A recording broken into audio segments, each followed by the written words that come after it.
A few people have expressed interest of wanting to know the story of why I'm no longer a Zionist. So I thought I would share a little bit of that story. I was raised as an evangelical Christian, and that sect of Christianity really pushes Zionism.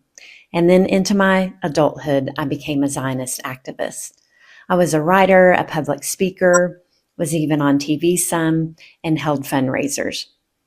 And I was so far into my echo chamber, and I don't watch mainstream media like CNN or Fox News.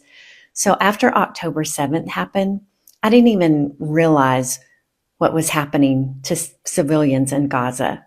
But then I got on X, and I started seeing some of what was happening, and that obviously got my attention.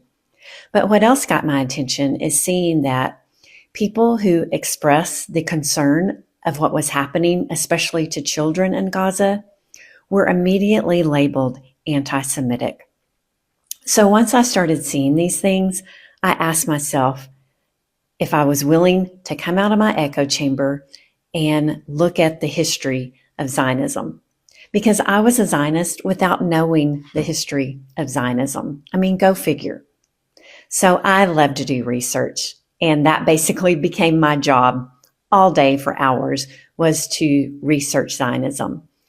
And, you know, it's interesting that, and I did that for months, but after being a Zionist for 28 years, it's interesting that it took mere weeks for me to no longer consider myself a Zionist.